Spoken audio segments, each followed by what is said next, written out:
आपकी अदालत में आज हम जनता की तरफ से सफाई मांग रहे हैं फिल्म स्टार आमिर खान से। आपकी अदालत में अगला इल्जाम। आपकी अदालत में आमिर खान पर इल्जाम है कि ये सबसे ज्यादा एरोगेंट हैं। यहां तो आप बहुत अच्छी अच्छी बातें कर रहे हैं, बड़े प्यार से जनता के सामने बात कर रहे हैं, लेकिन फिल्म इंडस्ट्री के लोग कहते हैं कि जब ये मैदान में आता है तो फिर इसकी एरोगेंस देखने वाली होती है। रिसेंट एक उदाहरण मुझे किसने दिया, 3 इडियट्स का ट्रेलर आपने मीडिया को दिखाया, गाना रिलीज हुआ, लेकिन फिल्म की हीरोइन करीना कपूर नदारत थी। नदारत मतलब वहां मौजूद नहीं थी। अच्छा इसलिए कि जब आमिर है तो फिर किसी की क्या जरूरत। नहीं, ऐसी बात नहीं, बिल्कुल ऐसा नहीं है। बल्कि मैं किसी एंगल से एरोगेंट नहीं हूँ।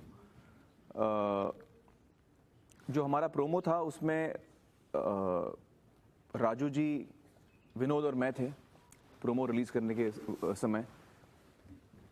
उसके बाद हमने प्रोमो रिलीज किया जिसमें कि माधवन, शर्मन और मैं, जो ऑल इज वेल गाना है वो हमने रिलीज किया, और जो रोमांटिक गाना है करीना के साथ वो करीना और मैंने मिलकर रिलीज किया। तो ये प्लानिंग थी विनोद जी की, जो प्रोड्यूसर हैं इस फिल्म के, कि ये हर गाना जो है 3 लोग अलग अलग रिलीज करेंगे, सिर्फ एक गाना 2 लोग रिलीज करेंगे। चलिए आपकी बात मान रोमांटिक, हाँ, आपने रोमांटिक गाने में हीरोइन को सामने रखा, लेकिन इंडस्ट्री के लोग जहां इकट्ठे होते हैं, एक उदाहरण मैं आपको देता हूं, ओम शांति ओम, फराह खान की फिल्म, हाँ, सारी इंडस्ट्री थी, संजय दत्त भी आए उसमें, सलमान खान भी आए, शाहरुख ने सबको बुलाया उस गाने में, हाँ। उस गाने में धर्मेंद्र जी जैसे बड़े लोग आए, लेकिन एक आदमी उस इंडस्ट्री का गायब था वहां से, वो था आमिर खान।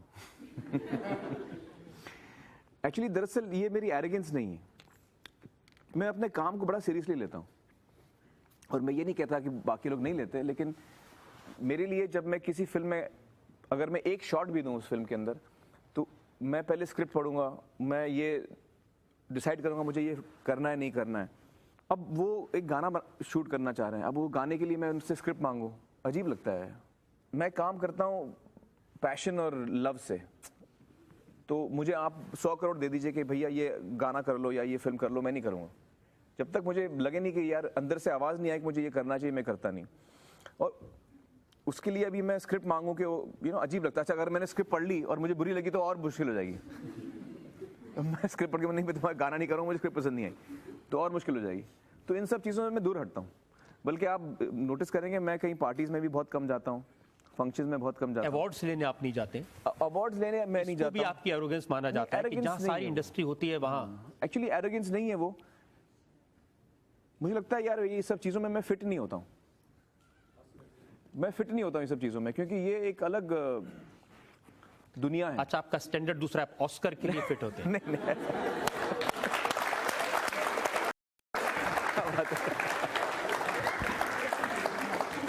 बड़ा अच्छा सवाल पूछा आपने।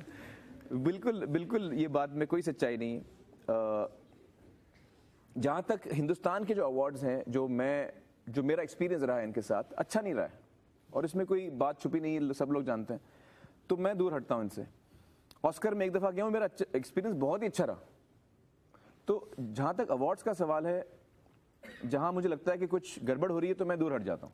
जहाँ मुझे नहीं लगे कि गड़बड़ हो रही है तो मैं क्यों दूर हटूँ। मुझे लगता है कि ऑस्कर मैं फिल्में अवार्ड्स के लिए बिल्कुल नहीं बनाता हूँ, मैं फिल्में बनाता हूँ अपनी ऑडियंस के लिए। ऑस्कर की अहमियत मेरे लिए सिर्फ इतनी है कि उससे ये जो फिल्म हमने बनाई है उसको एक दरवाज़ा मिलता है, एक खिड़की मिलती है बाकी दुनिया के लिए। तो एज अ मार्केटिंग टूल मैं उसका इस्तेमाल करना चाहता हूँ, और कुछ नहीं। क्योंकि इस ऑस्कर के लोग मुझे क्या कहेंगे मैंने फिल्म अच्छी बनाई है नहीं बनाई, मेरी ऑडियंस मुझे ऑलरेडी कह चुकी है कि यार तुमने अच्छी फिल्म बनाई या तुमने बुरी फिल्म बनाई। तो जिनके लिए मैंने फिल्म बनाई है वो मुझे बताएं उनको कैसी लगी, उसमें मुझे ज़्यादा इंटरेस्ट है। अवार्ड लेकर मैं क्या करूँगा? लेकिन अगर एक ऐसा अवार्ड है, या जो कांस फिल्म फेस्टिवल है, या बर्लिन फिल्म फेस्टिवल है, ऑस्कर है, ऐसे कई मंच हैं जो इंटरनेशनली रिकग्नाइज्ड है, जहां पर अगर आपकी फिल्म पसंद की जाती है। लगान का उदाहरण ले लें। इसीलिए महेश भट्ट को ये कहना पड़ा था कि बर्लिन, कांस, ऑस्कर इसकी बात करते हैं, जो व्हाइट स्किन है, गोरी चमड़ी वाले हैं, उनके आगे झुकने को तैयार हैं। झुकते तो हम किसी के सामने नहीं, हम किसी के सामने नहीं झुकते हैं। और उनकी चमड़ी का रंग क्या है उसमें, उससे मुझसे कोई लेना देना नहीं। कल को बर्लिन वाले काले हो जाए मुझे कोई फर्क नहीं पड़ने वाला। तो मेरा ये मानना है कि ये जो प्लेटफॉर्म्स हैं, चाहे आप बर्लिन ले लें, कांस ले लें या ऑस्कर ले लें, ये कई सालों से इन्होंने एक लेवल ऑफ स्टैंडर्ड मेंटेन किया। ये लेवल ऑफ स्टैंडर्ड आप मेंटेन करें तो आपको भी वही इज्जत मिलेगी। ये आपके ऊपर है, आप अपनी इज्जत को, आप अपने वैल्यू कितनी करते हैं। मैं जब अपना अवार्ड, अगर मैंने एक संस्था शुरू की है और वो मैं अवार्ड में लोगों को बेचना शुरू करता हूं तो मेरी क्या वैल्यू रहेगी? तो वो आप तो कह रहे हैं कि ये सब अवार्ड्स, मैं वो नहीं कह रहा हूँ, आप कह रहे हैं। मैं आपको एक एग्जांपल दे रहा हूँ कि अपनी ये बता दी कौन कौन खरीदता है अवार्ड्स। मैं कल लिस्ट भेज देता हूँ आपको। लेकिन मेरा जो पॉइंट मैं कह रहा हूँ ये है कि ये जो संस्थाएं हैं इन्होंने कई सालों से अपना एक स्टैंडर्ड मेंटेन करके रखा है, जिसकी वजह से लोग इन प्लेटफॉर्म्स को मानते हैं। और अगर हमारी फिल्म यहाँ पर पसंद की जाती है, लगान का एग्जांपल मैं आपको दे रहा था कि लगान ऑस्कर में नॉमिनेट हुई। अब चूंकि वो ऑस्कर में नॉमिनेट हुई, बहुत सारे लोग दुनिया भर में जो आमतौर पे लगान के बारे में उनको जानकारी भी नहीं मिलती, अब वो नेट पे जाके ढूंढते हैं कि यार ये कौन सी फिल्म थी जो ऑस्कर में नॉमिनेट हुई है, हम भी डीवीडी देखना चाहते हैं। तो उस चक्कर में बहुत सारे लोगों ने एक हिंदुस्तानी फिल्म देखी और एक इंडियन मेन स्ट्रीम फिल्म को बेहद पसंद की। इस बात में कितनी सच्चाई है कि लगान अगर 3.5 घंटे लंबी नहीं होती, वहाँ की ऑडियंसेस के जूरी के हिसाब से वो छोटी होती, उसमें से गाने काट दिए जाते तो शायद उसको अवार्ड मिल भी जाता? इसमें एक्चुअली कोई सच्चाई नहीं है, क्योंकि आपको मैं एग्जांपल दूंगा कि 56 फिल्में थी शायद उस साल, जिस साल लगान कंपटीशन में थी। नॉमिनेट होना, टॉप 5 में आना इतना मुश्किल है। जब तक जूरी मेंबर्स को जो करीबन 300-400 जूरी मेंबर्स होते हैं उनके, मतलब 7-8 जूरी मेंबर नहीं होते, जब तक वो 300-400 लोगों को आपकी फिल्म बेहद पसंद नहीं आती, वो टॉप 5 में आ ही नहीं सकती। तो अगर उनको लगता है कि आपकी फिल्म में गाने हैं और हमको गाने पसंद नहीं है, या बहुत लंबी है हमको पसंद नहीं, तो आप नॉमिनेट ही नहीं होते। आपकी फिल्म बेहद पसंद आई है, हमारी हिंदुस्तान से एक फिल्म इनको बेहद पसंद आई है, तब जाके वो नॉमिनेट हुई। कम से कम 10-12 फिल्में थी उस साल जो बहुत कमाल की फिल्में थी दुनिया भर से, लेकिन वो नॉमिनेट नहीं हो पाई, लगान नॉमिनेट हुई। तो जब आप नॉमिनेट होते हैं ऑस्कर में, एक तरह से आप जीत जाते हैं। ऑस्कर जब हम फंक्शन में गए थे तो वहां पर मुझे, मतलब अंग्रेज थे, मैं उनको पहचानता नहीं था, वो मुझे इसलिए पहचानते थे क्योंकि उन्होंने लगान देखी हुई थी और वो जूरी मेंबर्स थे, मुझे पता नहीं था। तो वो जब हमारा नाम अनाउंस नहीं हुआ, नो मैन्स लैंड का नाम अनाउंस हुआ, तो फंक्शन खत्म होने के बाद कम से कम 50 लोग मेरे पास आए और उन्होंने मुझसे कहा कि भैया हमें बड़ा दुख हुआ कि आपकी फिल्म नहीं जीती। तो मैंने पूछा क्यों, आपको क्यों दुख हुआ? उन्होंने कहा क्योंकि हम जूरी में थे और हमने आपके लिए वोट किया था। तो हमको इतनी पसंद आई वो फिल्म। अगर आपकी फिल्म को नॉमिनेशन मिला, अवार्ड मिलता तो बहुत खुश होते, लेकिन किसी दूसरी फिल्म को मिला, स्लमडॉग मिलियनेयर, उसको ऑस्कर अवार्ड्स मिले, लेकिन आपने कहा कि ये फिल्म मुझे तो ठीक नहीं लगी। अभी मेरा एक प्रॉब्लम है, एक्चुअली मैं एरोगेंट नहीं हूं, मैं सच्चा इंसान हूं, तो मैं झूठ बोल नहीं पाता। जब स्लमडॉग मिलियनेयर मैंने देखी नहीं थी, मेरे दोस्त की फिल्म है, अनिल कपूर मेरा बहुत अजीज दोस्त है और डैनी बॉयल का मैं खुद फैन हूं। जब मैंने सुना कि उन्होंने फिल्म बनाई है और वो फिल्म लोगों को बड़ी पसंद आ रही है तो मैं बड़ा खुश हुआ। मैं प्रीमियर पे भी गया था उनको विश करने के लिए, तब तक मैंने फिल्म देखी नहीं थी। जब मैंने फिल्म देखी तो मुझे लगा कि यार मुझे पर्सनली ठीक ठाक लगी, इतनी खास नहीं लगी। अब मैं झूठ कैसे बोलूं कि भाई मुझे बहुत पसंद आई, बहुत कमाल की फिल्म है, तो मुझे ठीक लगी फिल्म। अब जो जिस तरह से उन्होंने दिखाया हिंदुस्तान में ये सब चीजें होती हैं, तो मुझे लगता है तो ये सब तो चीजें होती नहीं है हमारे हिंदुस्तान में, वो दिखा रहे हैं। तो मैं पर्सनली, मुझे फिल्म इतनी खास नहीं लगी। अब ये सच्चाई है, अब मैं क्या कह सकता हूँ। लेकिन ये भी तो सच्चाई है कि उसको ऑस्कर मिला और आपकी फिल्म अच्छी को बात नहीं है, मिला। उनके मेंबर्स को पसंद आई, क्या कह सकते हैं। देखिए सिनेमा एक सब्जेक्टिव चीज है, इसमें कोई रूल्स और रेगुलेशंस नहीं है। एक फिल्म मुझे पसंद आ सकती है, आपको पसंद नहीं आ सकती, लेकिन मुझे ये मानना पड़ता है। जो आदमी मंगल पांडे देख के बोलता है कि यार मैं डिसअपॉइंट हुआ, तो मुझे ये मानना पड़ता है कि यार उसने देखी और उसको पसंद नहीं आई। I have to accept that. I can't say कि नहीं तो गलत है, फिल्म अच्छी है, तुझे क्यों पसंद नहीं आई। अब उसको नहीं पसंद आई भैया। चलिए ऑस्कर की बात मान लेता हूं आपकी। ब्लैक फिल्म, अमिताभ बच्चन, सब रेस्पेक्ट करते हैं, आपने वो फिल्म देखने के बाद में कहा कि इनसेंसिटिव है ये फिल्म। इनसेंसिटिव, जी हाँ। ब्लैक जब मैंने देखी मुझे नहीं पसंद आई, मैं क्या करूं। और उसमें मुझे लगा कि यार हम क्या दिखा रहे हैं अपनी ऑडियंस को। मुझे क्या बुरा लगा मैं बताऊं कि हम जब बच्चों के बारे में, एक लड़की है जो सुन नहीं सकती, वो देख नहीं सकती, वो बोल नहीं सकती, हम उस बच्ची को थप्पड़ मार रहे हैं, उसका सर पानी में ढकेल रहे हैं और उसको हम डरा के मतलब डरा धमका के उसको टॉर्चर करके हम उसको सिखा रहे हैं। हिंदुस्तान में आप देखें, देश भर में चाइल्ड केयर में चाइल्ड अब्यूज कितना होता है हिंदुस्तान में। हम बच्चों को थप्पड़ मारने में 2 दफा सोचते ही नहीं है, हमको लगता है बड़ी नॉर्मल चीज़ है। तो थप्पड़ मारना तो बहुत नॉर्मल चीज़ है हिंदुस्तानियों के लिए। मतलब मैं बोल रहा हूँ सिटीज़, गाँव, स्मॉल टाउन्स आप देख लें तो इतना चाइल्ड अब्यूज इतना ज़्यादा है हिंदुस्तान में, और आप उसमें आप एक फिल्म दिखा रहे हैं जिसमें आपका लीड एक्टर जो है उसको थप्पड़ मार रहा है, उसका सर पानी में डाल रहा है और उसके बाद वो ठीक हो जाती है, मतलब सीख लेती है जो कुछ सिखाना था। तो आप क्या मैसेज दे रहे हैं ऑडियंस को? आप मैसेज ये दे रहे हैं कि भैया तुम्हारे बच्चे में कोई प्रॉब्लम हो तो उसको खूब मारो, ठीक हो जाएगा।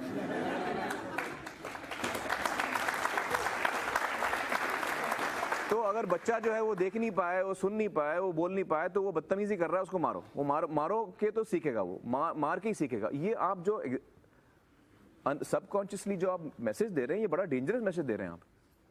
तो मुझे तो एज अ इंडियन सिटीजन मुझे बड़ा अजीब लगा कि ये क्या मैसेज दिया जा रहा है। देखिए, अमित जी की मैं बेहद इज्जत करता हूँ और मेरे लिए वो हमेशा एक ऐसे मुकाम पर रहेंगे कि जहाँ पे मैं खुद अपनी जिंदगी में शायद कभी पहुँचने की कोशिश करूँगा। तो वो चीज़ अपने जगह पे है। लेकिन आप चुप नहीं रह सकते, कहेंगे जरूर। देखिए, इसमें ये अभी बात है कि वो बात निकली कैसे मैं बताऊं। एक जर्नलिस्ट था जिसने मेरा इंटरव्यू लिया, ब्लैक मुझे पसंद नहीं आई थी, ये तो मैं 2 साल पहले कह चुका था और अमित जी से भी कह चुका था ये, क्योंकि मैं उनका फैन हूँ। उससे मैं जब भी मैं मिला था उसके बाद तो उनको ये बात मालूम थी, मैंने उनसे ये कही थी ये बात, और उन्होंने पूछा भी था कि तुम्हें क्यों पसंद नहीं आया, और मैंने उनको समझाया कि क्या क्या चीज़ें मुझे जो लगा मुझे, मैंने उनसे बताया। तो उनको ये बात की इल्म थी।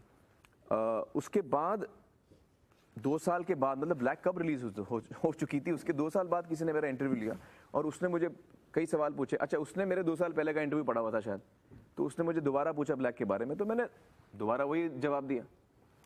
उसने पूरे इंटरव्यू में, बाकी जो मैंने 2 घंटे का इंटरव्यू था उसने अलग रख दिया, उसने पूरा इंटरव्यू ब्लैक के बारे में बना दिया।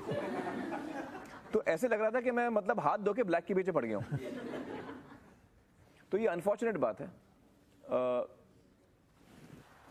शायद बाद में मुझे लगा कि यार शायद मुझे नहीं बोलना चाहिए था। आप सही कह रहे हैं, शायद मुझे नहीं बोलना चाहिए। क्या लगता है आप लोगों को, मैं चुप हो जाऊं? यहाँ जो लोग बैठे हैं वो तो कह रहे हैं कि आपको सच बोलना चाहिए, और मैं इज्जत से बोल रहा हूँ। मतलब मुझे लगता है कि अच्छा, गलती मुझसे भी हो सकती है। मतलब मैं अमित जी पे रिस्पॉन्सिबिलिटी नहीं डाल रहा हूँ, मैं फिल्म मेकर पे डाल रहा हूँ रिस्पॉन्सिबिलिटी। फिल्म जो बनाता है, जो कहानी लिखता है, अक्सर हम एक्टर लोग अपने दुनिया में खोए रहते हैं, हम अपना काम करते हैं, हो सकता है। लेकिन तो मैं एक्चुअली लेखक और डायरेक्टर पे ज्यादा रिस्पॉन्सिबिलिटी डालता हूँ किसी भी फिल्म की, चाहे वो फिल्म अच्छी हो बुरी हो, जैसे भी हो। बच्ची जो है वो इंटरव्यू करने वाले पर डाल दिया आपने। कभी कभी आप लोग करते हैं चतुराई। क्या किया जाए। लेकिन एक इंप्रेशन ये जरूर क्रिएट होता है कि बाकी इंडस्ट्री जो कुछ करती है आप उससे एक अलग लाइन लेते हैं। एक मैं आपको उदाहरण बताता हूँ। मैडम तुसाड्स में वैक्स म्यूजियम है, प्रेस्टिजियस चीज़ है। अमिताभ बच्चन वहाँ पर हैं, ऐश्वर्या राय वहाँ पर है, शाहरुख खान का पुतला वहाँ लगा है, सलमान खान है। लेकिन जब आमिर खान को उसका ऑफर आया तो आपने कहा कि क्या ये चीज़ है, मैं तो नहीं जाता। नहीं, ऐसी बात नहीं। एक्चुअली वो शायद एक गलत तरीके से बाहर भी निकली है बात। मैडम तुसाड्स जो म्यूज़ियम है वो बड़ा अच्छा म्यूज़ियम है। वो अलग अलग किरदार उनमें वहाँ पे उन्होंने डिस्प्ले किए हैं इंटरनेशनल स्टार्स के, तो अच्छी बात है। जब मुझे जो इंटीमेशन आई तो मैं अपने काम में अक्सर बिजी रहता हूँ, और मुझे जो मेरी प्रायोरिटीज़ हैं वो ये नहीं है मेरी प्रायोरिटीज़। ये तो फैक्ट बात है, मेरी प्रायोरिटी ये नहीं है कि मैं खड़े रहूँ, फोटो वोटो खिंचा के पुतला बनाऊँ, ये मेरी प्रायोरिटी नहीं है। मैं उस वक्त बिजी हूँ अपने काम में, मैं कुछ कर रहा हूँ। हो सकता है वो अलग वक्त में मुझे पूछते तो मैं हाँ भी बोल देता, पता नहीं मुझे। लेकिन उस वक्त मैं बिजी था तो मैंने बोला यार इस वक्त मेरे पास बिल्कुल टाइम नहीं है, मैं फिल्म के अंदर बिजी हूँ, मुझे ये सब नहीं करना है। तो मेरी प्रायोरिटी है, जो मैं कर रहा हूँ उस पर मेरा ध्यान रहता है, फिर मैं आसपास सोचता नहीं हूँ मुझे क्या करना है क्या नहीं करना है। तो ये एक्चुअली एरोगेंस का जो इल्ज़ाम आपने लगाया ना मुझ पर, उसकी खास वजह शायद ये भी हो सकती है कि जब मैं कोई भी एक काम करता हूँ तो मेरी सारी एनर्जीज उस एक काम पे इतनी फोकस हो जाती हैं कि अक्सर मैं आसपास की जितनी बाकी चीज़ें हैं मैं टोटली भूल जाता हूँ। कोई मेरे दोस्त मुझे फ़ोन करते हैं, मैं उनके फ़ोन का जवाब नहीं देता हूँ। अब हो सकता है उनको लगे यार ये एरोगेंट बंदा अपना फ़ोन भी जवाब नहीं दे रहा है। एक्चुअली मैं एरोगेंट उस वक्त बिल्कुल नहीं हो रहा हूँ, मैं अपने काम में खोया हूँ और मुझे और कोई तरीका नहीं आता काम करने का। ये मैं पर्पसली नहीं कर रहा हूँ। चलिए, आपने ये जो जवाब दिया है इस पर जनता तय करेगी, जनता के जज तय करेंगे। तय कर लो भैया, क्या वाकई में एरोगेंट है या नहीं है। लेकिन मेरे पास अभी इल्जाम और है। हम एक ब्रेक के रुकेंगे और ब्रेक के बाद आमिर खान पर जनता के मुकदमे का एक और दौर।